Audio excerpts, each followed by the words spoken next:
Welcome to Saraogi classes. प्रिय विद्यार्थियों, गत 2 पीरियड से पहले हमने एनवायरनमेंट पे लेसन लिया था। CTET and REET level first central teacher eligibility test Rajasthan entrance examination for teachers में जो हमारा प्रकरण था प्लांट्स एंड एनिमल्स, तो उस दिन हम प्लांट्स के बारे में ही जानकारी जुटा पाए।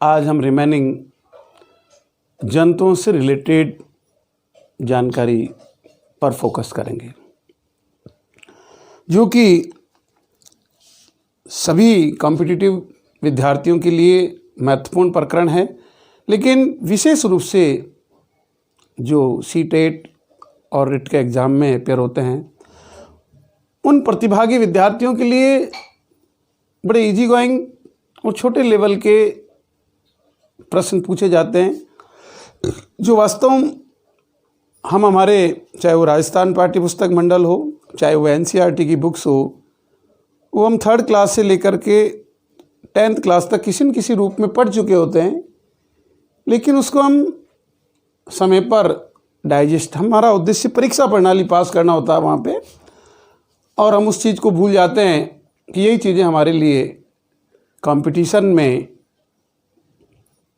बाधक बन जाती है, सफलता में बाधक बन जाती है। तो इसी क्रम में मैं आज आपको बताने जा रहा हूँ कि जंतुओं को, वैसे तो मैंने पूर्व में साइंस विषय के जो बेसिक कंसेप्ट लिए थे, तो वहाँ विकास के आधार पर जंतुओं का वर्गीकरण मैंने बताया है। आप उसमें भी देख करके उस क्लासिफिकेशन को देखें, फिर मैं यहाँ रिपीट कर दूंगा। लेकिन उसके अलावा हमारा आवास है, पोषण है, उत्सर्जन है, अन्य उनके प्रजनन के आधार पर ऐसे जो वर्गीकरण हैं, और हमें आता है लेकिन हम वहाँ भूल जाते हैं, तो इसके लिए हम एक्सरसाइज कर रहे हैं आज। तो जंतुओं को आवास के आधार पर वर्गीकृत किया 2 भागों में मेजर रूप से, स्थलीय और जलीय, जिन्हें अंग्रेजी में टेरेस्ट्रियल और एक्वेटिक जाना जाता है।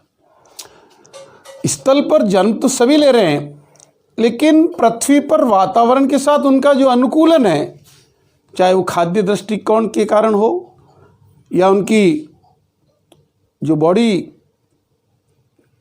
का बनावट है, उसके आधार पर उनको पुनः 4 उपवर्गों में वर्गीकृत किया। स्थलचर यानी कि जो जंतु पूर्ण रूप से ज़मीन पर जन्म लेते हैं, और उनको फिर पुनः 2 भागों में बांटा, हाथ पैर वाले और बिना हाथ पैर वाले। अब बिना हाथ पैर में आप इधर देखिए सर्प आता है, जितने भी सर्प, हम यहाँ रेप्टिलिया की बात नहीं करेंगे, रेप्टिलिया में छिपकली भी आती है। सर्प जो है उस रेप्टिलिया वर्ग का जो प्राणी है, उसके हाथ पैर नहीं पाए जाते, केवल हेड ट्रंक टड होता है, कि उसका जो शरीर होता है वो हेड और ट्रंक और टेल में विभाजित होता है। ये ट्रंक कहलाएगा और ये हेड कहलाएगा। सिर, धड़ और पूंछ में शरीर विभाजित होता है, लेकिन हाथ पैर नहीं होते सर्प में, जितने भी स्नैक्स हैं। और इधर क्या होता है कि मानव, कुत्ता,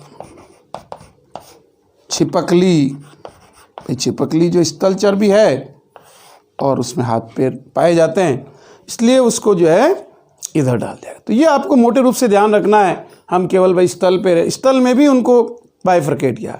फिर उभयचर, उभय और चर। एम्फीबियन यानी they are found both land and water. मेंढक को आप देखते हैं कि वो जल में भी पाया जाता है और तालाब के किनारे हरे पेड़ झाड़ियाँ होती हैं वहाँ बैठ जाता है और रंग भी बदल लेता है अपना। तो इस प्रकार के जंतु मेंढक वर्ग के, मेंढक, राना टिग्रिना है, टॉड है, हाइला है, और इससे सैलामेंडर है।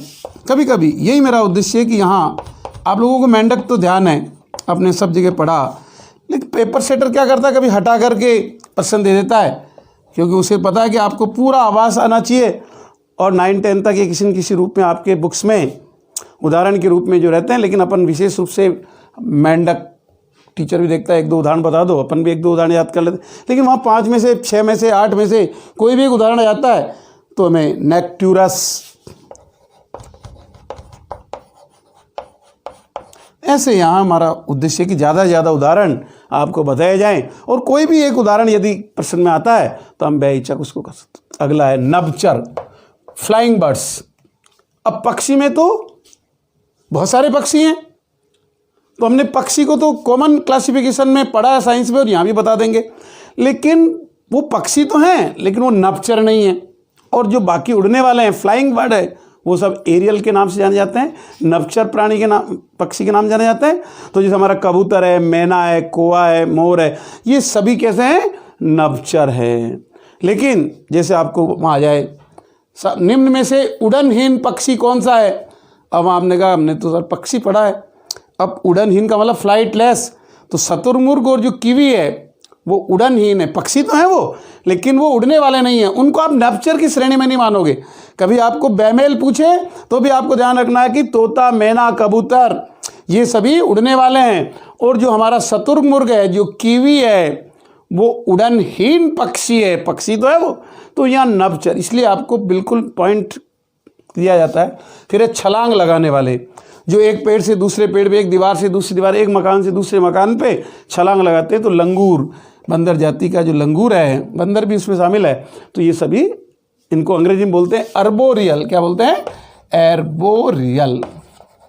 कभी अंग्रेजी वर्जन आता है, और बहुत से इंग्लिश मीडियम के विद्यार्थी भी देखते हैं तो उनको दोनों प्रकार से लगता है। फिर आता है एक्वेटिक। एक्वेटिक पूर्णतया जल में रहने वाले।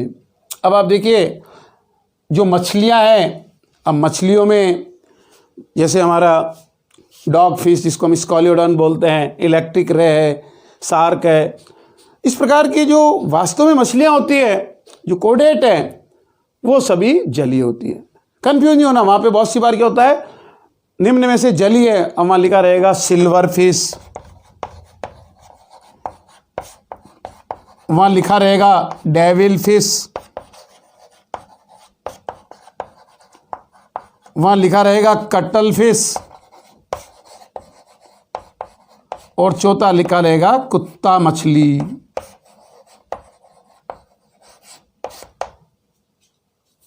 तो अपने को कुत्ता मछली को राइट करना है। बोले साहब ऐसा क्यों? ऐसा इसलिए कि पहले तो ये नॉन कोऑर्डिनेट में है, इनमें कुछ जल में भी पाई जाती है और कुछ बिना जल के भी है। जैसे सिल्वर फिश, ये आर्थ्रोपोडा फाइलम में आती है। इंसेक्ट एक प्रकार का, आपने देखा जो कि टंकी होती है हमारे घरों में, और इस महीने में विशेष रूप से, क्योंकि रेनी सीजन जा रहा है, अभी रेनी सीजन ही है, सितंबर का महीना, और रेनी सीजन में आप जो कि आपका चाहे वो पीपे के रूप में रखे हुए हैं, या टंकी के रूप में रखे हुए हैं, या किसी मटकी में, या किसी पॉट में, हमारे जो है या जो भी धान है, विशेष रूप से जो में जो मैंने देखा है, तो सफ़ेद मछली की जैसी उसकी आकृति है, लेकिन वो इंसेक्ट है, आर्थ्रोपोडन एनिमल है। तो उसका नाम भले सिल्वर फिश दे दिया क्योंकि वो मछली के आकार की है और मछली के समान उसकी फुर्ती है, लेकिन वो जलीय प्राणी नहीं है। अब डेविल फिश, ये ऑक्टोपस का नाम है, हालांकि ऑक्टोपस पानी में पाया जाता है, लेकिन हमारा अभिप्राय यहाँ है कि वास्तव में जो जल का प्राणी है, जो जल में सर्वाइव करता है, हमें उसको पढ़ने पे हम जोर दे रहे हैं। तो यहाँ हो सकता है वो यहाँ डेविल फिश नहीं दे, और कोई नाम दे दे वहाँ पे, कि जो है उन्होंने नाम दे दिया कि मतलब जैसे स्थलपुर में घोड़ा, अब घोड़ा लिख दिया तो क्या मतलब घोड़ा कोई पानी में रह रहा है क्या? तो इसलिए अपन उस गहराई में जाओ कि वास्तव में जो मछलियाँ जल में रहती है, जो जल में सर्वाइव करती है, जल की रानी है, तो कुत्ता मछली है, इलेक्ट्रिक रे है, लेबियो है, राहू है, रो है। इस प्रकार से हमारा उद्देश्य ये कि जो पूर्णतया जल में रहती है, जल के बाहर निकालने पर कुछ घंटों बाद ही वो मर जाती है, तो वो मतलब जो है जलीय। टर्टिल, आपने देखा एक तो होता है टॉर्टोइज, तो जो टॉर्टोइल होता है वो तो स्थलचर है, और जो उसी के टर्टिल है, सरीसृप वर्ग में जो टर्टिल है, जल का कछुआ, पूर्णतया वो जलीय है। तो इस बारीकी की चीज़ों को आपको यहाँ ध्यान रखना है कि वास्तव में आवास के ऊपर, क्योंकि संसार में विभिन्न प्रकार के जो जंतु हैं उनको आवास के आधार पर हमने कैसे वर्गीकृत किया है।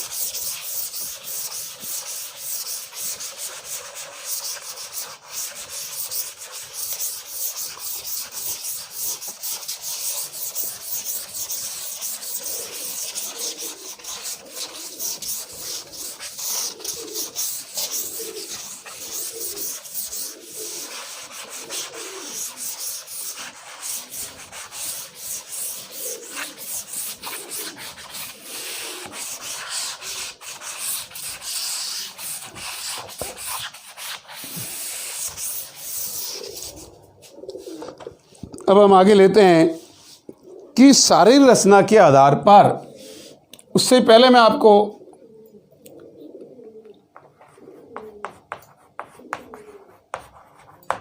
शारीरिक रचना के आधार पर जंतुओं का वर्गीकरण।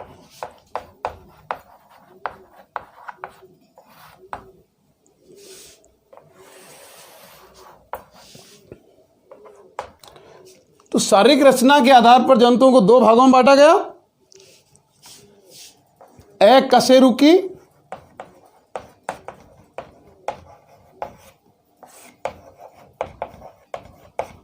और कशेरुकी।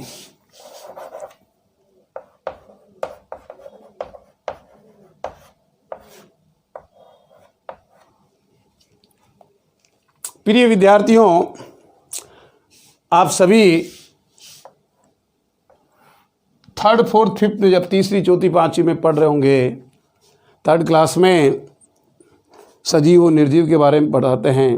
सजीव वे होते हैं जिनको जल भोजन की आवश्यकता होती है, निर्जीव होते हैं जिन्हें जल भोजन ऑक्सीजन की आवश्यकता नहीं होती है। अंग्रेजी मीडियम हो चाहे हिंदी मीडियम हो, हम सभी सीख जाते हैं। लेकिन यहाँ मैं आपको एक बात कहना चाहूँगा कि हमने ये पढ़ लिया अकशेरुकी, तो हम अकशेरुकी जानते हैं, इसके बहुत सारे नाम हैं। पहले तो मैं आपको यहाँ ये बताना चाहूँगा, या अपृष्ठवंशी,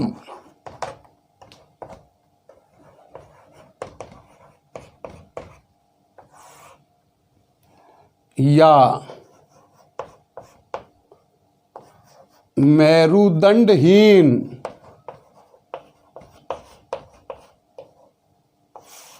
या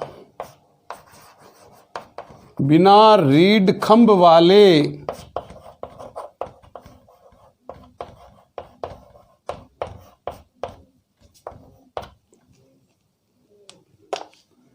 या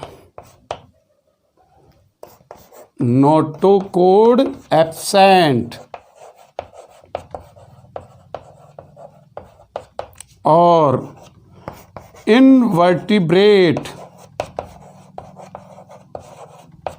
और नॉन कोर्डेटा।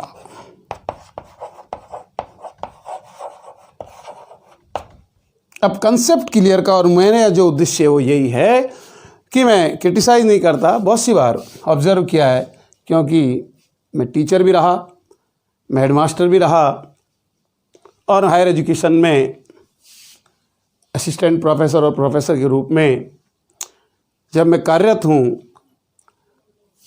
तो टीचर को बनाना हमारा कर्तव्य है। लेकिन जो टीचर ऑलरेडी वर्क कर रहे हैं, और जब कभी मौका मिला, बालक ने लिख दिया अमीबा एक नॉन कोर्डेटा जंतु है। अब टीचर संबंधित होता है, वो पूछता है, मैंने तो अकशेरुकी पूछा। अब यहां होता है कि कंसेप्ट क्लियर नहीं है। भाई अकशेरुकी और नॉन कोर्डेटा एक ही बात है। नॉन कोर्डेटा कोई अकशेरुकी कहते हैं, उसको ही मेरुदंडहीन कहते हैं, उसे ही अपृष्ठवंशी कहते हैं, वो बिना रीढ़ खंभ वाला है, उसी की नोटोकॉर्ड नहीं है, उसको अंग्रेजी में इनवर्टिब्रेट बोलते हैं। और नॉन कोर्डेटा हिंदी में लिखो, चल लो, नॉन कोर्डेटा का शुद्ध हिंदी वर्जन है अपृष्ठवंशी। कहने का मतलब है कि आपका जो बेसिक फंडामेंटल क्लास टीचिंग में क्लियर होने चाहिए। क्लास टीचिंग के बाद जब कभी आप ट्रेनिंग लेते हैं तो वहाँ भी इनको करने के लिए तो लेसन आपको दिए जाते हैं और उनको चेकआउट किया जाता है। लेकिन प्रॉपर हमारे सिस्टम में कहीं न कहीं खामी है, इसलिए हमें ये सारे नाम याद नहीं होते या हम इनको समझ नहीं पाते हैं, और वहाँ आते हुए भी क्वेश्चंस को गलत कर देते हैं, जिससे हमारे नंबर कट जाते हैं, हम पीछे चले जाते हैं। तो प्रिय विद्यार्थियों, हमें ये ध्यान रखना है कि अकशेरुकी जंतु वे होते हैं जिनमें रीढ़ की हड्डी नहीं पाई जाती है और उनको अलग अलग नामों से जाना जाता है। दूसरे कशेरुकी या पृष्ठवंशी। या मेरुदंड युक्त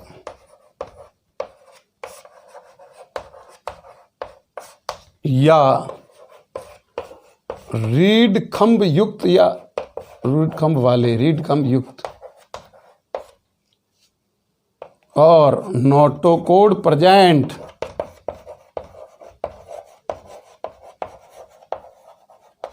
और Chordata,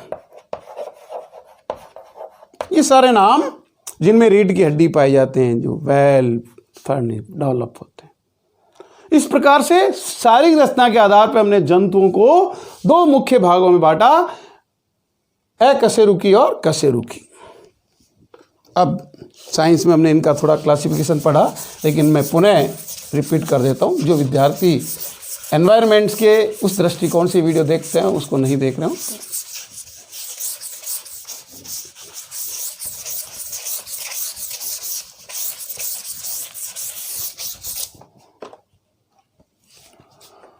non Chordata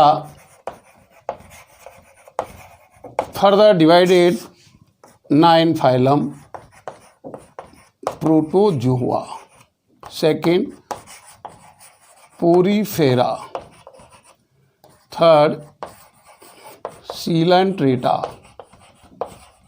fourth प्लेटीहेलमिन्थीज,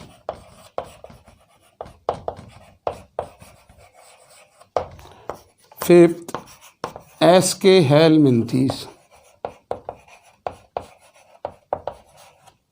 six annelida, seventh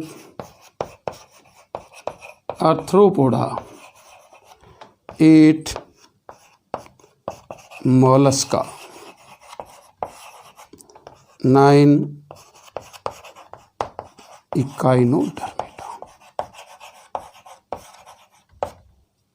These are 9 phylum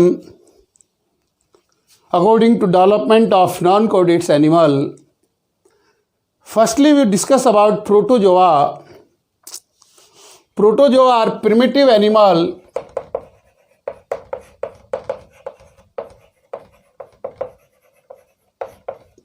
unicellular or acellular, microscopic,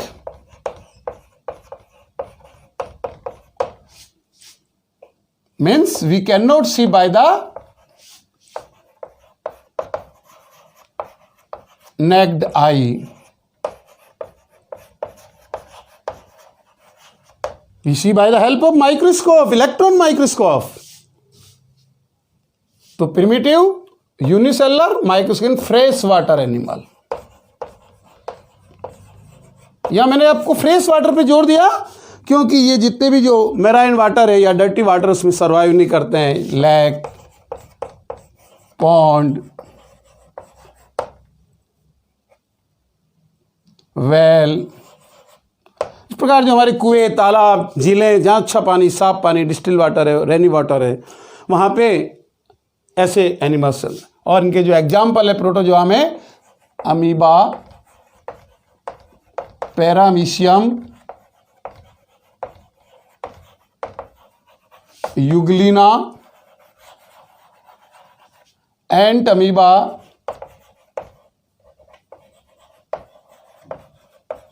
Plasmodium,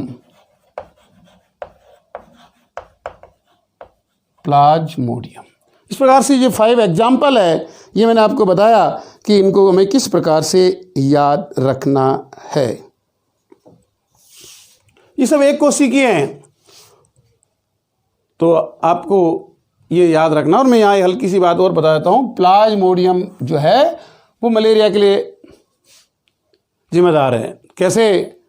अपन बहुत सी बार मच्छर द्वारा मलेरिया, मादा एनाप्लीज मच्छर वाहक है उसका मलेरिया का, लेकिन मादा एनाप्लीज मच्छर की लार में प्लाज्मोडियम प्रोटोजोन्स पाया जाता है, जो मच्छर के इंजेक्ट करने पर जो प्लाज्मोडियम मनुष्य के शरीर में पहुंचता है और प्लाज्मोडियम अपना लाइफ साइकिल बनाता है, जिसके द्वारा हमें मलेरिया बुखार आता है और हमारे लिए घातक हो जाता है।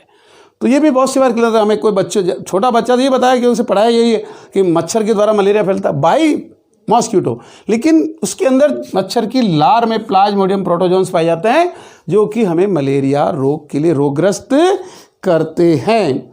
यह आपको ध्यान रखना है। तो इस प्रकार से हमें इन छोटी छोटी बातों में, अब बहुत सी बार होता है कि युग्लिना है तो एनिमल, लेकिन इसमें पौधे के गुण पाए जाते हैं। क्लोरोप्लास्ट पाया जाता है, जो क्लोरोफिल अपन बोलते हैं कि पौधे अपने पर्णहरित के द्वारा भोजन बनाते हैं। इसी प्रकार से जो हमारा युग्लिना है इसमें क्लोरोप्लास्ट पाया जाता है, क्लोरोप्लास्ट पाया जाता है। तो क्लोरोप्लास्ट के कारण ये जो है क्रिया करता है। इसके पश्चात सेकंड आता है पोरीफेरा।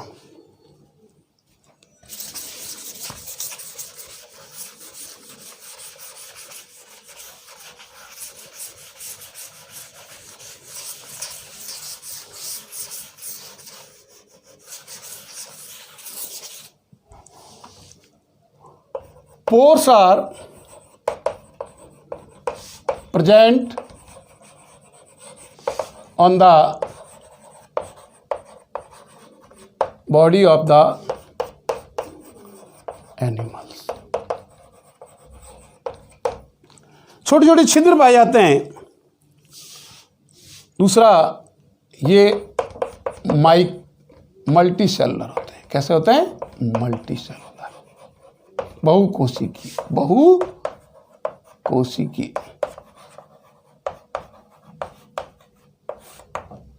तीसरा, ये सभी प्रकार के पानी में पाया जाता है। अब सी वाटर भी है और पॉन्ड वाटर भी है। इसके जो एग्जाम्पल है पोरीफेरा में, साइकॉन, स्पॉन्ज,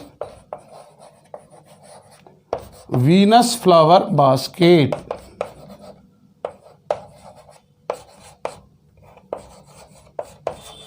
ये जापानी है, जापान में पाया जाता है।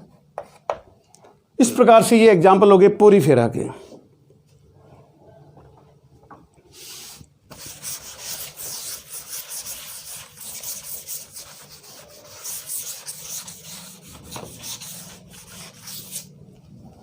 थर्ड, सीलन टेटा। सीलन पाई जाती है। सीलन मीन्स केविटी, गुहाएं पाई जाती है। इस प्रकार से हम बोलते हैं, बहुत से कि आप देखते हैं कि खड्डे पड़ जाएं चेहरे के ऊपर, यहाँ चट्टानों पे अपन निकलते हैं तो जैसे इस प्रकार से एनिमल्स में इन पे जाए, जैसे ये हाइड्रा है और यूँ टेंटेकल्स निकले रहते हैं। तो ये यहाँ पे जैसे स्पॉट बन गया, ये यूँ उभरा हुआ या अंदर धंसा हुआ। तो इस प्रकार से इनमें केविटीज पाई जाती है। Tentacles are present.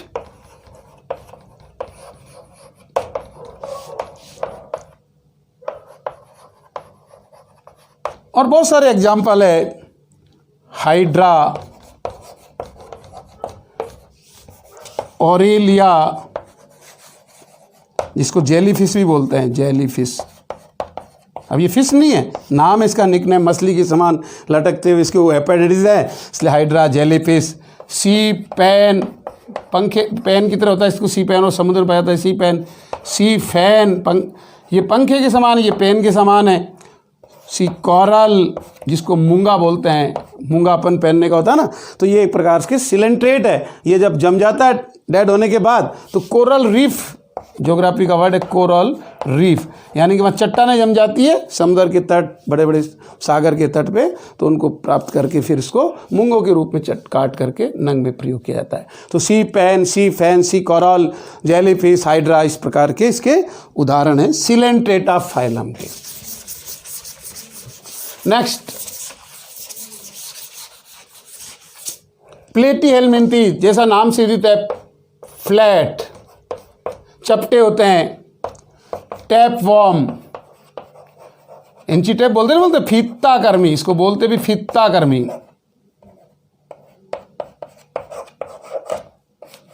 एक होता है रिबन वॉर्म, रिबन की तरह होता है इसलिए इसको रिबन वॉर्म भी कहते हैं, इसको रिबन वॉर्म ही बोलेंगे फिर। और वास्तविक इसका नाम होता है टीनिया सोलियम, वैज्ञानिक नाम क्या है? Taenia solium. अंग्रेजी में लिखते हैं TAENIASOLIUM, टीनिया सोलियम।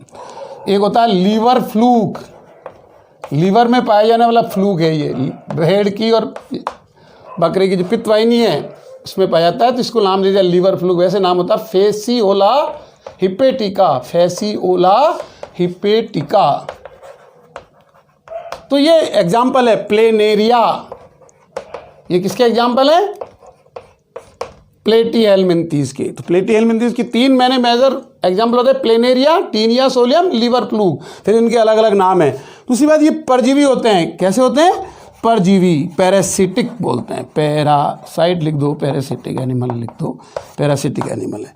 इनमें चूसकांग पाए जाते हैं क्योंकि दूसरों पर आश्रित है, तो ये मानव का या जानवर के उसमें है तो उसको, किंतु इनमें ब्लड सकर पाए जाते हैं, ब्लड सकर, ब्लड सकर पाए जाते हैं। तो इस प्रकार से आपको इनके है कि ये पैरासिटिक हैं, दूसरों हायर इंटेस्टाइन पाए जाते हैं भेड़ और मनुष्य के आंतों में, और इनके उदाहरण है, और फ्लेट के समान होते हैं, इसलिए इनको tape worm, ribbon worm, flat, इस प्रकार के नामों से संबोधित किया गया। फिर आता है एस्केहेल्मिंथीस, नाम से विदित है। आप देखा बहुत सी बार लिखा जाता है एस के इंजीनियरिंग वर्क्स, यानी कि गोल चीज़ें बनाने का काम होता है, तो यहाँ ये राउंड वॉर्म कहते हैं इसको, नाम से आप याद रखो, राउंड वॉर्म। वहाँ फ्लैट थे, रिबन था, यहाँ राउंड वॉर्म, गोलकर्मी, हिंदी में बोलते हैं गोलकर्मी, गोलकर्मी। और इसका जो दूसरी विशेषता है कि मोनोसेक्सुअल होता है, यानी नर और मादा अलग अलग होते हैं। एक लिंगी कह सकते हैं अपन, एक लिंगी एनिमल है हिंदी में। बहुत सी बार यार द्विलिंगी, बहुलिंगी, एक लिंगी, अन्य कोई नहीं, तो आपको एक लिंगी पे राइट करना है, गोलकर्मी है ना। और ये भी परजीवी है, पैरासिटिक है, क्योंकि ये भी मनुष्य की आंतों में पाया जाता है, परजीवी है। अब इसको, इसका जो एग्जाम्पल है वो है एस्कैरिस, एस्कैरिस, पूरा नाम आता है एस्कैरिस लुम्ब्रिकोइडस, लेकिन आप एस्कैरिस के नाम से याद रखिए क्योंकि अपन कंफ्यूज होते हैं, एस्कैरिस लुम्ब्रिकोइडस। और विशेष बात होती है, इसको आम भाषा में पटाटा बोलते हैं। अपनी जो राजस्थानी भाषा है, राजस्थान का सामान्य जनजीवन है, वो आप देखिए बच्चों में पेट दर्द होता है, डॉक्टर के पास जाता है, डॉक्टर कहता है भाई इसके वॉर्म है बॉडी में, वो अपनी लैंग्वेज नहीं कहेगा, लेकिन जो अपन जनरल रूप में नाड़ी वेद तरीके से या अपनी जो भी अपनी साधारण पढ़े उसको, इस जंतु को एस्कैरिस को पटाटे के रूप में कहें कि बहुत से बार बढ़ा जाता है तो ये 6 इंच तक इसकी लेंथ बढ़ जाती है, और उसमें फिर डॉक्टर अपने ट्रीटमेंट को हेल्प, तो उसको आम भाषा में पटाटा बोलते हैं, एस्कैरिस का नाम हो गया। नेक्स्ट है एनेलिडा। जैसा कि नाम से विदित है, एने प्लस लीडा, एने का मतलब होता है बॉडी सेगमेंट, लीडा का मतलब एनिमल, और एने का मतलब सेगमेंटेड। तो ऐसे जंतुओं की बॉडी कैसी होती है? खंडों में विभाजित होती है, यूँ जुड़े हुए, एक दूसरे से जुड़े हुए हैं, सांकड़ के समान, चैन के समान। तो आपने देखा कि एनेलिडा में जो उदाहरण है केंचुआ, जिसको अंग्रेजी में बोलते हैं अर्थवॉर्म, क्योंकि पृथ्वी में पाया जाता है, और किसान का मित्र, फार्मर्स फ्रेंड, किसान का मित्र भी है। क्यों है ये? क्योंकि हमारी भूमि को उपजाऊ बनाता है। कि 50,000 केंचुए हैं यदि 1 एकड़ के अंदर, 1 एकड़ के अंदर 50,000 केंचुए पाए जाते हैं, जहाँ पे अच्छी मिट्टी हो, पानी भी ह्यूमिड है तो, और वो 18 टन मिट्टी को उपजाऊ बनाते हैं, लगभग 18 टन मिट्टी। तो इसलिए किसान का मित्र क्यों नहीं होगा ये? तो केंचुआ किसान का मित्र है। और इसमें आता है जौंक, लीच जिसे अंग्रेजी में बोलते हैं, निरीच, ये कन खजूरा जैसा होता है, निरीच। तो इस प्रकार से एनेलिडा की बात आती है। नम मिट्टी में पाए जाते हैं। ये कैसी मिट्टी में पाए जाते हैं? नम मिट्टी में पाए जाते हैं। ह्यूमिड जहाँ होती है, आर्द्रता जहाँ होती है, आर्द्र ऑब्लिक नम। और दूसरी बात होती है, ये जनरल सरफेस से अपना श्वास लेते हैं। सामान्य सतह होती है, त्वचा होती है, जनरल सरफेस या सामान्य सतह, है ना। और इसके अलावा ये बाइसेक्सुअल, द्विलिंगी होते हैं कि उसी एक ही प्राणी के अलग अलग कोष्ठ में नर और मादा जननांग पाए जाते हैं। तो इस प्रकार की जानकारी एनेलिडा में आपको याद रखनी है।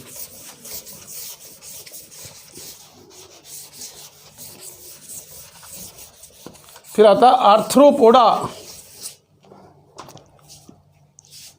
आर्थ्रो मतलब जॉइंटेड, पोडा का मतलब पाँव, हाथ पैर जिसे अपन बोलते हैं पाद पैर, और यहाँ जो वर्ड यूज करते हैं वह है जॉइंटेड लेग्स। अब लेग्स में भी अपन कर बोलते हैं अपेंडिसिस, बोल दो अपेंडिसिस। उपांग जिसको शुद्ध हिंदी बोलते हैं, इनके 3 जोड़ी संधि युक्त उपांग पाए जाते हैं। 3 pair of legs except spider. Spider है 4 पेयर ऑफ लेग। जो मकड़ी होती है उस मकड़ी में 4 जोड़ी पाए जाते हैं। उपांग कितने पाए जाते हैं? 4 जोड़ी, 4 पेयर ऑफ उपांग पाए जाते हैं। और so many arthropoda is the biggest phylum of the animal kingdom. जंतु जगत का सबसे बड़ा संघ है ये। अभी आपने देखा रेनी सीजन के अंदर जब अब पहली वर्षा आती है उसके बाद शाम को जो ही लाइट जलाते हैं और लाइटनिंग के पश्चात आप बाहर भले अपनी पूरी टोकरी भर सकते हैं, और जो आउटर इलाका है उसमें तो वाकई में टोकरी से भी ज़्यादा भरने की क्षमताएं बढ़ जाती है। क्यों कि so many insects are found everywhere here and there. तो arthropoda is the biggest phylum of animal kingdom. और इसकी विशेषताएं बहुत सारे उदाहरण हैं। हाउस फ्लाई जिसको अपन घरेलू मक्खी बोलते हैं, बटरफ्लाई जिसको अपन तितली बोलते हैं, हनी बी जिसको अपन मधुमक्खी बोलते हैं, इसके अलावा आंट चींटी, इसके अलावा स्पाइडर, इसके अलावा स्कॉर्पियन, इसके अलावा ग्रास होपर, राम जी का घोड़ा टिड्डा जिसे बोलते हैं ग्रास होपर, इसके अलावा कोकरोच। यहाँ भी आप बहुत ध्यान रखिए, वैसे आगे मैं बताऊंगा। ये कोकरोच ऐसा जंतु है जिसमें 3 गुण पाए जाते हैं, चलना, उड़ना और रेंगना।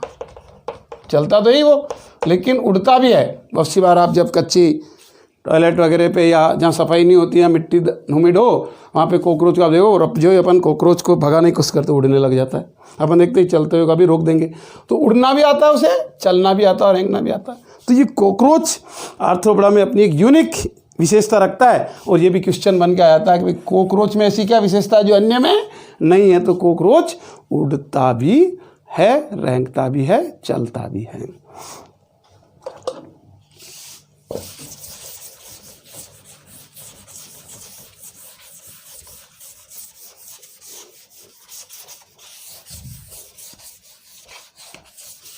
Next Mollusca. मोलस्का में बॉडी सॉफ्ट, एनिमल की जो बॉडी होती है वो सॉफ्ट होती है, but outer covering is made up of calcium carbonate. यानी कैल्शियम कार्बोनेट का कवच होता है जिसको हम एक्सोस्केलेटन बोलते हैं। बाह्य कंकाल, जैसे अपने में अंत्य कंकाल होता है और इनमें कैसा पाया जाता है? बाह्य कंकाल की संज्ञा दी गई। Outer covering made up of calcium. जैसे उदाहरण होते हैं सीपी, शंख, घोंगा। तो सीपी, घोंगा, ऑक्टोपस, कटल फिश। अब यहाँ ये कटल फिश को फिश नहीं है, ये मोलस्का है। ऑक्टोपस को जैसे मैंने आपको पूर्व में बताया डेविल फिश बोलते हैं, दूसरे नाम में डेविल फिश, है ना। यहाँ हो गया सीपी, अंग्रेजी में भी लिख दो आप, पाइला, snail,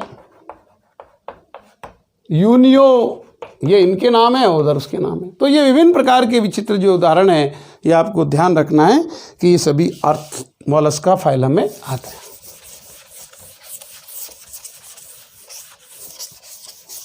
next echinodermata. Echins are present spine के रूप में, कांटों के रूप में। कांटे शरीर आर्म्ड होता है, भुजाओं में विभाजित, भुजाओं में विभाजित होता है। पूर्णतया समुद्री है ये जीव। कैसे हैं?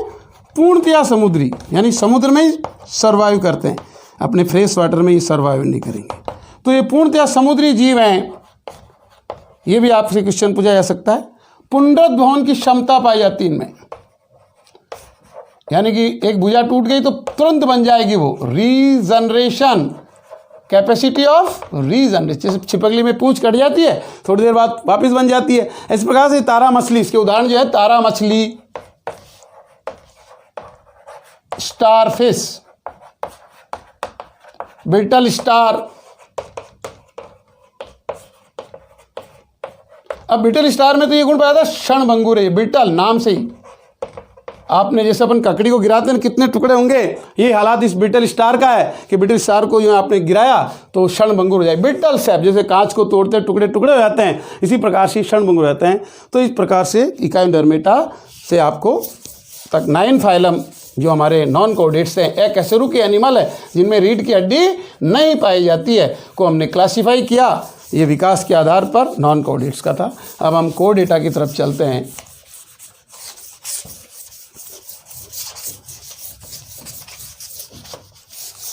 सेकंड जो हमारा वर्ग है वह है कोर्डेटा, जिसको हम पृष्ठवंशी बोलते हैं, सब बता चुका हूं मैं आपको। अब कोर्डेटा को 5 क्लासेज में बांटा। पहला पिसीज, दूसरा एम्फीबिया,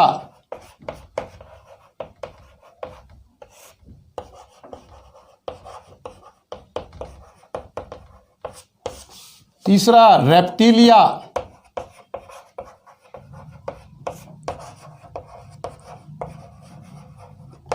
चौथा सरीसर्प,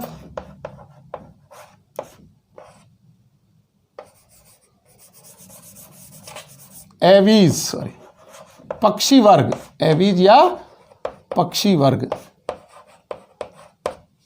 पांचवा स्तनधारी मैमेलिया,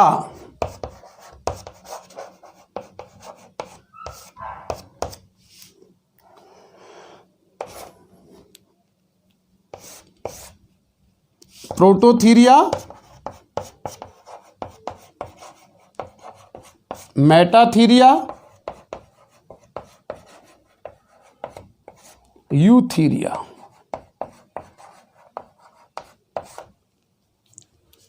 तो फर्स्टली हम देखते हैं पिसीज, इसको हिंदी में बोलते हैं मत्स्य वर्ग,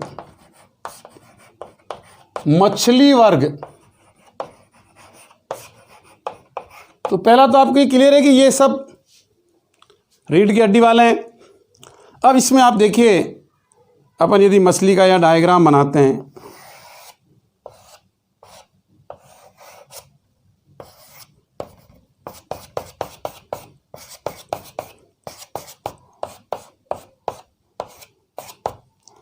तो मछली में यहाँ पे ये तो है टेल, जिसको हम पूंछ बोलते हैं, ये है फिन्स, ये है स्केल्स, सल्क जिसे बोलते हैं, ये आई। तो इनकी विशेषता आंखें ऊपर की ओर होती है, आसानी से देख सकती है। सल्क पाए जाते हैं जल में घुलनशील ऑक्सीजन को ऑब्जर्व करेंगे। ये फिन्स, टेल और फिन्स को तैरने मदद करते हैं। तो एक तो शरीर बॉट शेप्ड है, कैसा है? नाव के आकार का है, जल को आसानी से काट सकते हैं। टेल एंड फिन्स पाए जाते हैं, tail and fins are found. Eye upper side of the body, ऊपर की ओर होती है। तो ये विशेषताएं हैं, और इसके जो बहुत सारे उदाहरण हैं मैं पूर्व में भी बोल चुका हूँ, और आपको याद रहना चाहिए कि वास्तव में जो स्कॉलियोडॉन है, कुत्ता मछली जिसे अपन बोलते हैं, क्या बोलते हैं? स्कॉलियोडॉन। डॉग फिश, क्या बोलेंगे? डॉग फिश, हिंदी में बोलते हैं कुत्ता मछली। इलेक्ट्रिक रे, रो, लेबियो। तो तो इस प्रकार से मछलियों की जितने भी मछलियाँ हैं उनको आपको नाम, वास्तिक मछलियाँ जो है वो हमारे इस फाइलम में आती हैं। फिर हम बात करते हैं एम्फीबिया की। एम्फीबिया को हिंदी में बोलते हैं उभयचर या उभयचारी जंतु। अब उभयचारी का मतलब जल और थल दोनों में पाए जाते। They are both found both land and water, पाए जाते हैं। शरीर द्विपार्श्व सममित होता है।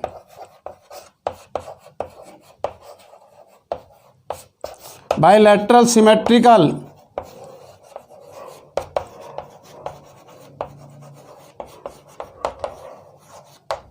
इसमें भी आंखें ऊपर होती है, पीछे आगे के पैरों में गद्दी होती है जो पकड़ने में काम आती है, और पीछे मतलब जो है झिल्ली होती है जो कि मतलब इनको तैरने में मदद करती है, तैरने में मदद करती है। मेंढक, हाइला, टोड इसके उदाहरण हैं।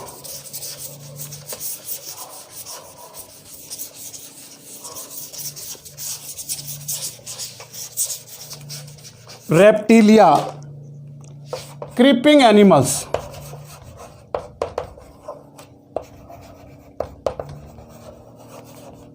सम are burrowing, some are not burrowing. कुछ बिल में रहते हैं, कुछ बिल में नहीं रहते हैं। शरीर 3 भागों में विभाजित होता है, हेड, ट्रंक एंड टेल। निर्मोचन की क्रिया करते हैं, ये हाइबरनेशन की क्रिया करते हैं। और उदाहरण जो है जितने भी स्नैक्स है, सर्प जाति और लिजर्ड्स, ये इसके एग्जाम्पल हैं और कैरेक्टर्स बताया।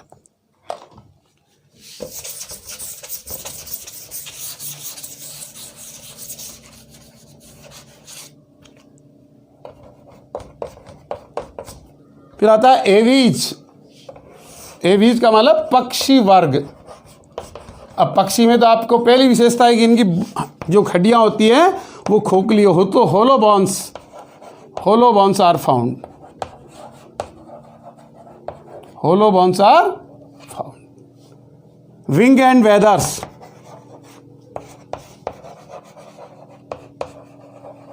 पंख पाए जाते हैं। चोंच होती, बीक्स। हड्डियां खोखली होने के कारण ये उड़ते हैं। और जितने भी पक्षी हैं, कोई नहीं भी उड़ते तो पक्षी तो हैं वो, लेकिन आपको बताया जाए उड़नहीन पक्षी में ऑस्ट्रिक और कीवी हैं। बाकी जितने पैरट, पिजन है वो पक्षी में हैं।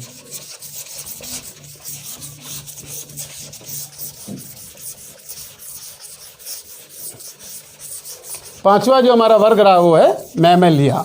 इसको हम विस्तृत रूप से यहाँ साफ लिख के डिस्कस करते हैं। मैमेलिया या स्तनधारी वर्ग, इसको 3 उपवर्गों में बांटा। Prototheria, Metatheria, Eutheria. प्रोटोथीरिया ऐसे एनिमल जो पहले प्रादुर्भाव, एग लैंग मैमल, अंडे देने वाले स्तनधारी। कैसे हैं ये? अंडे देने वाले।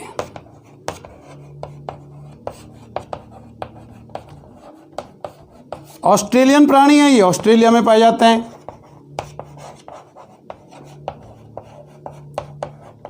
उदाहरण है डकबिल, प्लेटिपस और एकिडना, ये इसके उदाहरण है। दूसरा मेटाथीरिया, एनिमल्स तो है लेकिन जो मदर है वो अपने एब्डोमन में रखती है। कंगारू जो ऑस्ट्रेलिया का प्रतीक है, ये भी ऑस्ट्रेलियन प्राणी है। कैसा जंतु है ये? ऑस्ट्रेलियन जंतु है। तो ये आपको याद। यूथीरिया वेल डेवलप, जो यंग वंस को जन्म देते हैं, जन्म से ही आंखें, नाक, कान, त्वचा होते हैं और अंडे वंडे कुछ नहीं, डायरेक्ट जो है जनन करके देते हैं। तो यूथीरिया में चमगादड़ से लेके गाय, कुत्ता, मानव, ब्लू व्हेल ये सभी आते हैं। बैट, मैन, काउ, डॉग और ब्लू व्हेल व्हेल जो मछली है वो मछली नहीं, वो क्या है, मैमल है। तो इस प्रकार से अकॉर्डिंग टू डेवलपमेंट, विकास के आधार पर हमने जंतुओं के वर्गीकरण को पढ़ा, और इससे पूर्व में भी जो जनरल साइंस का टॉपिक था उससे भी आप देख सकते हैं।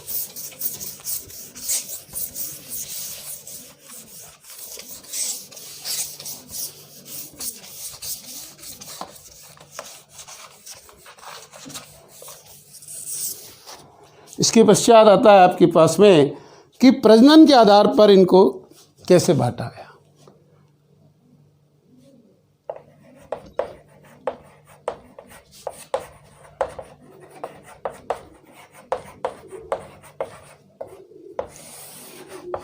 दो भागों में भागा, अंडज और जरायुज। अंडायुज पूरा लिख लें, अंडायुज और जरायुज,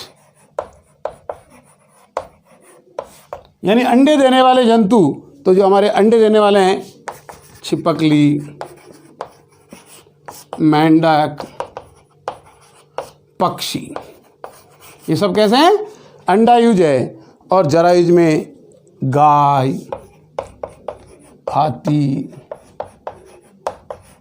जितने भी जो जंतु हैं, जितने भी हमारे मैमल्स में आ रहे हैं, वो सभी जो हैं जरायुज कहलाते हैं। तो ये आपको ध्यान रखना होगा। फिर आता है इनका कोशिका के आधार पर वर्गीकरण।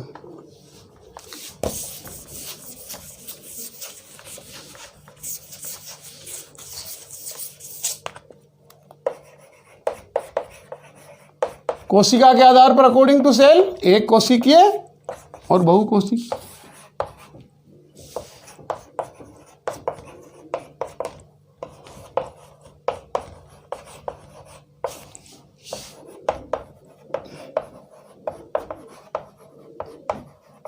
बहुकोशिकीय, यूनिसेलुलर, मल्टीसेलुलर, ये हो गए बहुकोशिकीय। तो एक कोशिकीय और बहुकोशिकीय, एक कोशिकीय जंतु होते हैं, बहुकोशिकीय जंतु होते हैं। फिर आता है पोषण के आधार पर।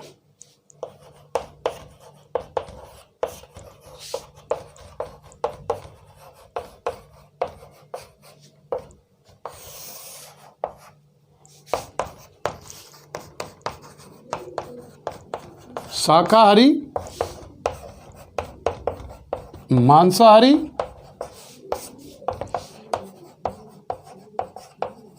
सर्वाहारी और परजीवी को भी आप इधर लिख सकते हैं। 3 बताए तो भी ठीक है।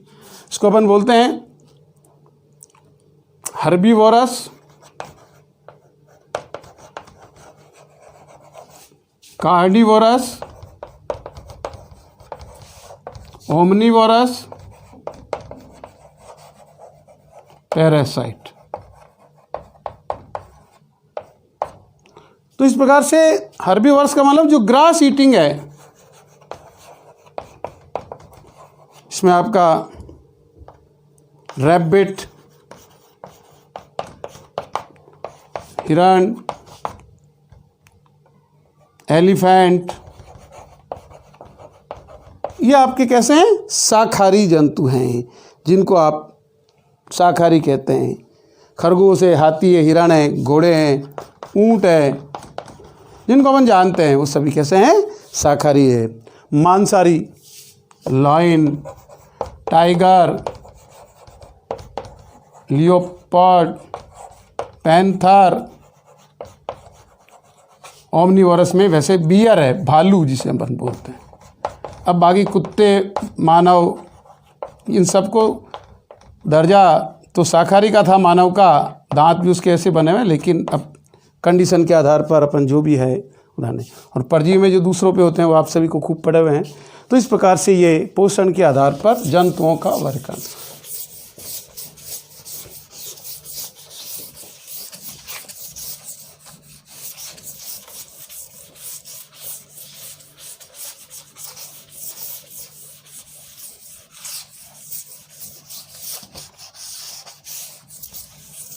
अब यदि आपको पोषण के आधार पर पादपों को भी बताएं, यहाँ पे जो सजीव की बात है, तो समपोषी और परपोषी। परपोषी अंग्रेजी में बोलते हैं ऑटोट्रॉपिक और हेट्रोट्रॉपिक।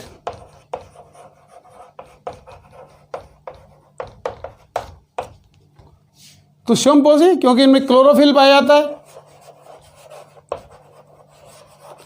और ये क्लोरोफिल इनमें एब्सेंट होता है।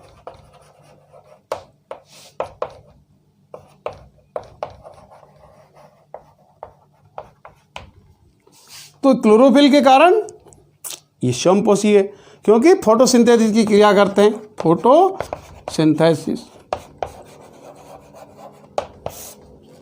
All the green plants of nature by the help of sunlight and they absorb water and mineral from soil and prepare their food in the form of glucose, liberate oxygen as a byproduct. That process is known as photosynthesis. और photosynthesis के कारण ये सारे कैसे हैं? श्वामपोशी हैं।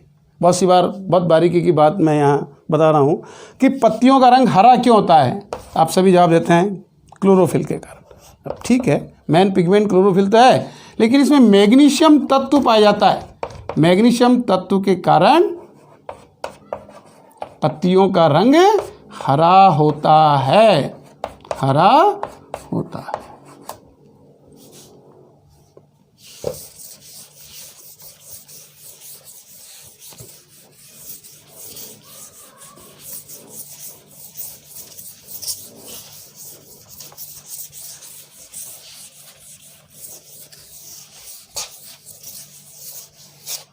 तो ये पोषण के आधार पर श्वामपोशी, परपोषी।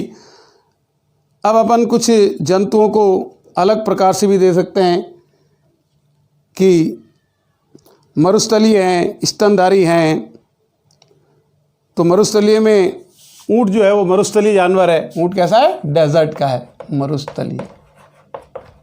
तो मरुस्थलीय में ऊँट आ जाएगा क्योंकि उससे वो रहता सभी जगह, लेकिन सर्वाइवल उसकी अनुकूलन है, पानी के अभाव में भी वो रह जाएगा। और स्तनधारी जो होते हैं पूर्ण रूप से, उसमें तो अपने सब मनुष्य, गाय सारे आ जाते हैं कि जिनको अपन जो है उस रूप में देखते हैं। फिर जो बहुत से जलीय है, तो जलीय में जो है वो मछलियाँ हैं, अलग तो अपन ने पढ़ा ही था, लेकिन यहाँ थोड़ा सा कंसेप्ट को क्लियर कि कभी पूछे ऊँट को अपन किस में माने तो मरुस्थलीय में आपको माना, क्योंकि वो रेगिस्तान का जात कहते हैं और रेगिस्तानी है। और स्थलीय में तो वो थे ही जो आपको बताया, हाथ पैर वाले और बिना हाथ पैर वाले। मैं उसी को रिपीट कर रहा हूँ कि भाई ये अपने को कैसे किसी अलग अंदाज पूछे, क्योंकि वहाँ मरुस्थलीय वर्ड नहीं आता। मरुस्थलीय पातों आता है जीरोफाइटिक, हाइड्रोफाइट, जीरोफाइट, मेजोफाइट जो अपन पूर्व में पढ़ चुके हैं पौधे वाले पार्ट में। यहाँ मैं कल ऊँट के लिए विशेष रूप से अलग वर्जन करते हुए हमने कोशिश की कि हमें ये चीज़ भी आनी चाहिए।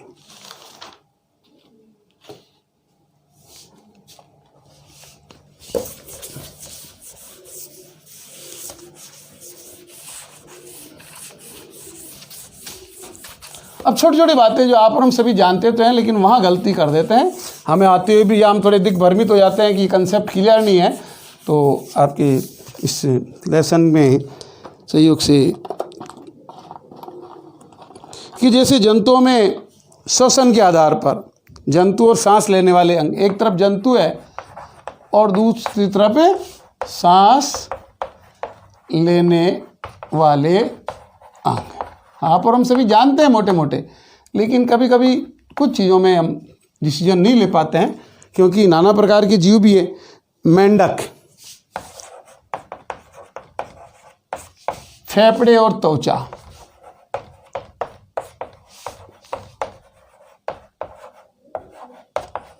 गिल्स भी लिखो। क्या होता है कि मेंढक जब बड़ा हो जाता है तो फेफड़े पाए जाते हैं उसमें और उसके द्वारा श्वसन करता है। जो बिल्कुल छोटा होता है या उसकी कंडीशन मतलब फेवरेबल नहीं होती तो वो इस जनरल सरफेस यानी स्किन से कर लेता है, स्किन द्वारा। लेकिन जब वो लार्वा स्थिति में होता है मेंढक का, जिसे हम टैडपोल बोलते हैं, तो वो गिल्स के द्वारा श्वसन करता है। मेंढक का जो लार्वा बड़ा हो जाता है, टैडपोल जिसे अपन बोलते हैं, उसमें गिल्स विकसित हो जाते हैं और उस स्थिति मेंढक गिल्स के द्वारा श्वसन करता है। तो छोटी बात है कि मेंढक वास्तव में उसके लंग्स पाए जाते हैं, बड़ा हो जाता है मैच्योर। और जब कभी उसकी कंडीशन होती है को पेड़ के किनारे जल से बाहर आ गया, थल की तरफ है, तो स्किन के द्वारा भी वो अपनी जो है सांस को कर पाता है। और जब वो टेडपोल अवस्था में होता है तो गिल्स के द्वारा भी श्वसन करता है। तो इस प्रकार से अलग अलग वेरिएशंस पाए जाते हैं। अब जो हमारा केंचुआ है, अर्थवर्म जिसे अपन बोलते हैं, वो जनरल सरफेस यानी त्वचा बोल दो, जनरल सरफेस बोल दो, सरफेस सतह जिसको अपन बोलते हैं, भाई उसकी त्वचा जो होती है वही तो ऑब्जर्व करेगी। तो वहाँ पे आर्द्र एवं चिकनी, उसकी जो त्वचा है वो कैसी होती है, आर्द्र होती है, चिकनी होती है, बहुत लसलसा होता है। तो उसमें क्या होता है कि वो आर्द्रता के कारण वो त्वचा केंचुए में इस प्रकार से श्वसन पाया जाता है। अब मक्खी और कॉकरोच, जो हमारी मक्खियाँ हैं और जो कॉकरोच है, इसमें अलग प्रकार से होता है वातक, हेकिया पाया जाता है। हेकिया अंग्रेजी वर्ड है, हेकिया। तो इनमें श्वसन के लिए हेकिया पाया जाता है, जिसको हिंदी में वातक बोलते हैं। फिर आता है मनुष्य, शेर, मनुष्य, शेर, सांप, ये सब किससे करते हैं, फेफड़ों के द्वारा। पूर्ण विकसित फेफड़े होते हैं तो मनुष्य में भी और शेर में भी, तो ये सभी जो है उससे करते हैं। ऑक्टोपस और मछली,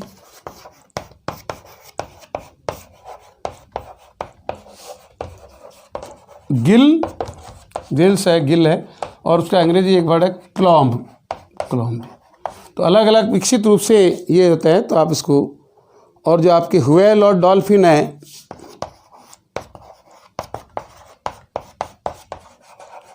उसमें फेफड़े पाए जाते हैं। तो फेफड़े के द्वारा वो करती है। और इसके अलावा भी जो है नासा द्वार भी उनके ऐसे विकसित होते हैं। कभी कभी मुसीबत हो कि फेफड़ों से नहीं ले पा रहे हैं, तो जो नासा द्वार होते हैं, ना कि पानी में रहता है ना, व्हेल मछली पानी में पाई जाती है, तो जब कभी ऐसी अनफेवरेबल कंडीशन हो तो वहाँ वात छिद्र पाए जाते हैं, नाक के वहाँ पे क्या बोलते हैं उनको, वात छिद्र पाए जाते हैं। तो मुसीबत में वो इसके द्वारा भी श्वसन करते हैं। इस प्रकार से ये जानकारी आपको होनी चाहिए कि हमें कैसे इनको जाना जाए।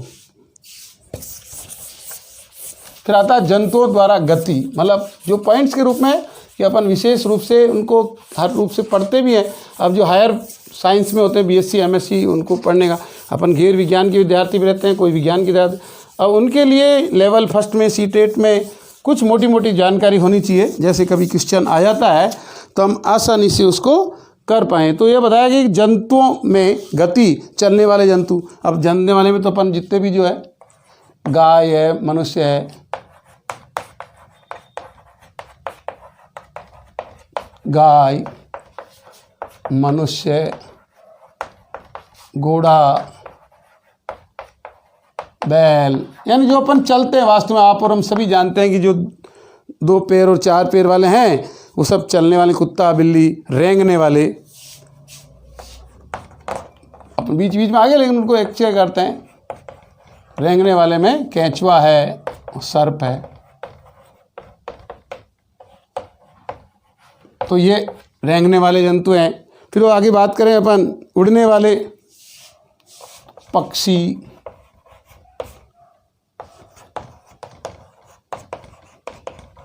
पक्षियों में जितने पक्षी हैं, कबूतर है, गौरैया है, मैना है ना, पक्षी में उड़ने वाले, एरियल, और बहुत सारे नाम हैं,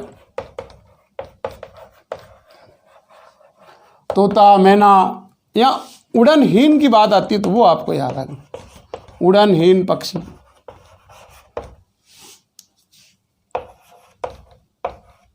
शुतुरमुर्ग, कीवी, ये आपको याद रखना है कि ये फ्लाइटलेस बर्ड है, तैरने वाले।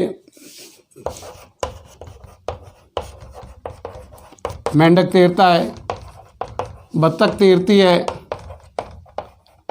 तो ये आपको ध्यान रखना कि भाई ये जंतु है, यहाँ पे अलग अलग उससे वर्ग से नहीं पूछ रहे हैं, वो तो ये पूछ रहे हैं कि तैरने वाले कौन से, हंस भी है, बत्तख भी है, हंस भी है। तो ये यहाँ पक्षी हो, चाहे वो एम्फीबिया हो और चाहे वो रेप्टाइल हो, यहाँ तैरने वाले जंतु की बात हो रही है। और यहाँ एक अपवाद है कॉकरोच, जो मैं आपको पढ़ा था बताया। कॉकरोच एक ऐसा जीव है जो चलता है, उड़ता है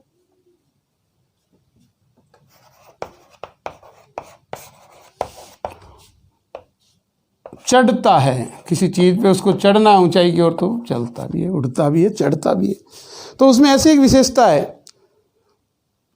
अब होता है कुछ जीव और उनके बच्चों के नाम थोड़े अलग अलग प्रकार से होते हैं, तो अपने को उनके भी मोटे मोटे कभी कभी पूछ लेते हैं, आना भी चाहिए। बच्चे भी पूछते हैं जब पाठ पढ़ाते हैं अपन, तो इसलिए अपने टीचर को जानकारी होनी चाहिए। उसी प्रकार से उनका कंपटीशन में इरादा रहता है कि टीचर को सारी जानकारी हो, उसके बाद ही उसे टीचर बनाया जाए। तो बहुत सारे जो जंतु हैं, जैसे आपको भालू के बच्चे को शावक बोलते हैं, छोटा, क्या बोलते हैं? शावक बोलते हैं। भालू लिख दिया, उसके आगे शावक लिख दिया। तितली का जो लार्वा होता है प्यूपा बोलते हैं, फिर थोड़ा बड़ा होता है उसको कैटरपिलर बोलते हैं। क्या बोलते हैं? कैटरपिलर। तितली का जीवन चक्र पढ़ा ना आपने, अंडे, लार्वा, प्यूपा, कैटरपिलर। फिर आता है कोवा, कोवा को अपन चूजा बोलते हैं। कोए का जो छोटा बच्चा होता है उसको चूजा बोलते हैं। मेंढक, अभी कुछ दिन पहले आया था, टैडपॉल। क्या बोलते हैं? टैडपॉल। मेंढक के बाद में आता है बाज, बाज के बच्चे बोलते हैं इयास, ये आपको ध्यान में रहना चाहिए। इसके बाद में आता है कंगारू, जोई। अब कभी ऐसा रहता है जो अपने पढ़ने में नहीं आता है और पढ़ा हुआ तो हम लिखते हैं कपी, बंदर में बच्चा ही बोलते हैं कि बंदर का बच्चा है, अपन बंदर का बच्चा है। फिर आता है पेंगुइन, चूजा, तो ये भी आपको याद है, पेंगुइन के बच्चे को चूजा कहा जाता है। खरगोश, बन्नी। फिर आता है भेड़, मेमना, बोलते हैं मेमने की तरह वो आवाज़ करता है। याक,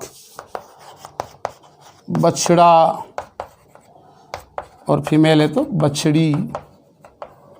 इस प्रकार से आपको इनके नाम याद रहने चाहिए। यदि हम ऐसे याद करते हैं तो हमें किसी प्रकार की दिक्कत नहीं आती।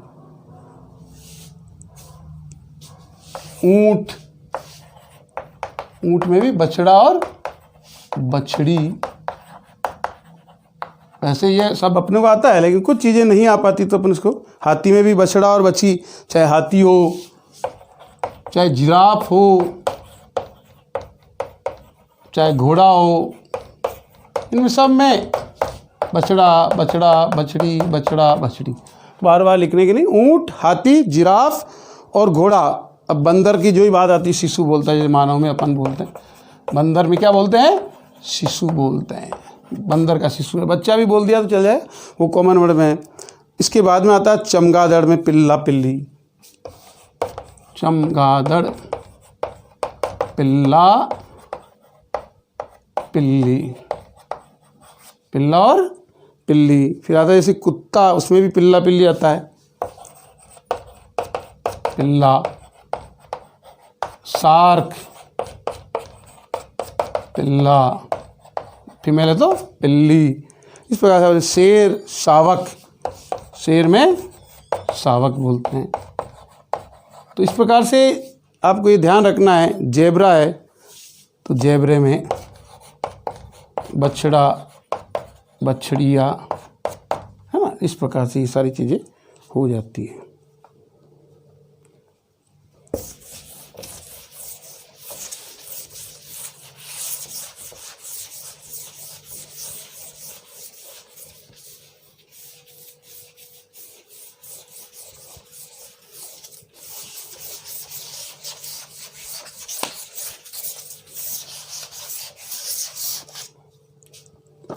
जंतुओं से आर्थिक लाभ भी होता है, जंतुओं से लाभ भी लिख सकते हैं अपन।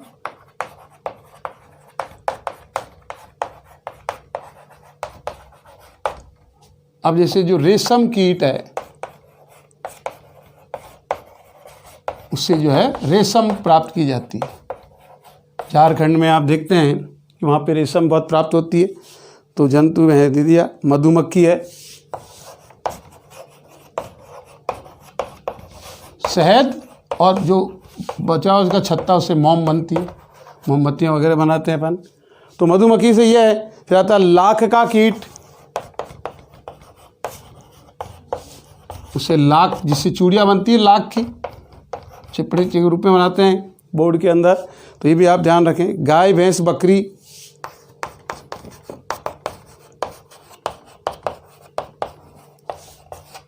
इससे दूध मांस, तो ये उनसे लाभ है कि उनसे प्राप्त किया जाता है।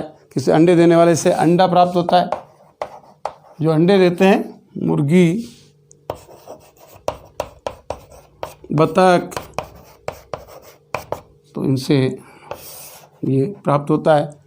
फिर आपसे पूछा जाए कि जो बैल है, खच्चर है, घोड़ा है, ये यातायात के लिए, यातायात का साधन बनाते हैं, माल ढोते हैं, यातायात के साधन के रूप में इनका उपयोग होता है। बैल से बैलगाड़ी होती है, घोड़ा गाड़ी, खच्चर गाड़ी। तो इस प्रकार से चील, कौवा, गिद्ध सफाई करने वाले अपमार्जक है। चील, कौवा, गिद्ध, ये क्या है? सफाई करने वाले हैं। वातावरण में जो भी प्रदूषण बढ़ रहा है, पहले इनकी संख्या बहुत थी और ये क्या करते थे? सफाई का कार्य करते थे। फिर आता है मछली, सुअर, सार दवा प्रदान करते हैं। गाय भैंस घोड़ा किसान का मित्र की केंचुआ है। तो यानी बहुत प्रकार का जो लाभ हमें दिखाई देता है, उस लाभ के आधार पर हम इनको पढ़ते हैं कि इनसे हमें क्या क्या लाभ है। और इसी क्रम में अपन बातें कर सकते थोड़ी बहुत, क्योंकि मान लिया अपन कंटेंट वाइज देखते हैं, बहुत सारी बातें आ गई, लेकिन कभी कभी इनसे भी थोड़ा हट के पूछ लेते हैं और अपने को आ भी रहा होता है, लेकिन अपन ये सोचते हैं ये होगा या नहीं होगा। तो ऐसी कंडीशन में भी सारी जानकारी अपने को होनी चाहिए और छोटी चीज़ें हैं ये।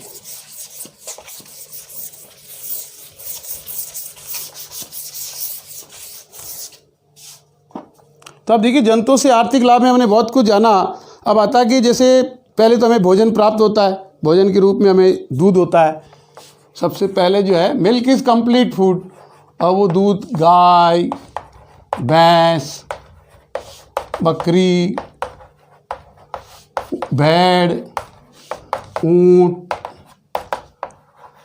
तो इनसे आप देखिए गाय भैंस बकरी तो मैं नहीं है, बाकी भेड़ का दूध भी काम आता है, ऊँटनी का दवाई के रूप में बताया जाता है। तो दूध बनता है। फिर इनसे मावा, घी, मक्खन, मट्ठा, छाछ जिसे आप बोलते हैं, फिर मिठाइयाँ बनती है।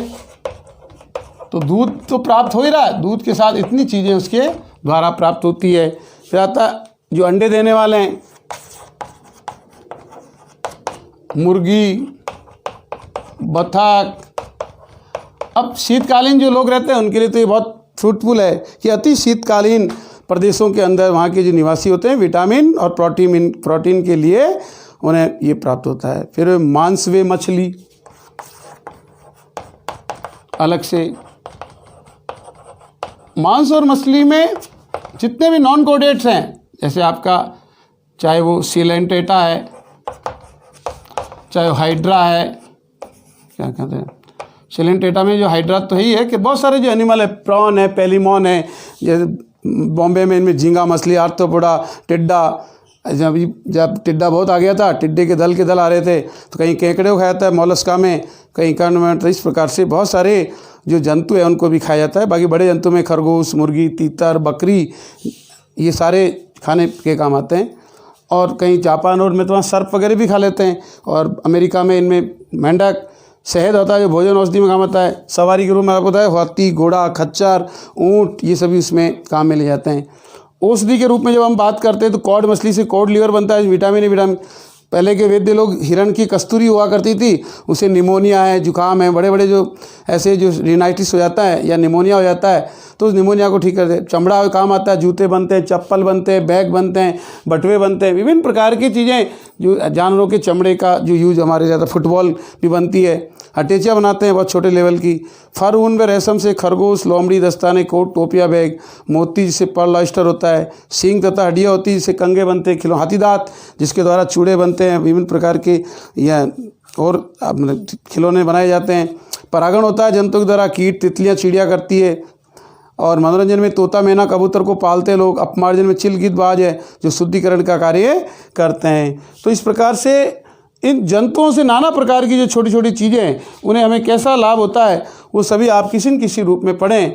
प्रिय विद्यार्थियों, यदि आपको ये बहुत अच्छा लगे तो आप इसको सब्सक्राइब करें और लाइक कर करके आगामी टॉपिक की ओर हम और प्रयास करेंगे कि हमें एनवायरनमेंट में और क्या जो हमारे टॉपिक्स हैं उनको समय समय पर भरसक प्रयास रहेगा कि ज़्यादा से ज़्यादा आपको सराव की क्लासेज के माध्यम से लाभ मिले और बारीकी की ओर से जो चीज़ें आप पढ़ते हैं, मैं किसी क्रिटिसाइज नहीं कर रहा हूँ, गाइड पढ़ते हैं, गाइड में सारी चीज़ें होती नहीं। अब स्टूडेंट की मजबूरी होती है वो कोई भी एक विकास दक्ष कुछ भी लाया और उसको देख रहा है 2 उदाहरण 3 उदाहरण, और जब अपन सारी चीज़ें एक साथ अलग अलग वो भी पढ़ रहे हैं आप उसको भी अपनी जगह सही, और इससे यदि आप इन चीज़ों को और एग्जाई करते हैं तो आपके लिए फ्रूटफुल होता है। और जो कंपटीशन में कोई भी क्वेश्चन पूछा जाए उसको हम आसानी से कर सकते हैं। धन्यवाद।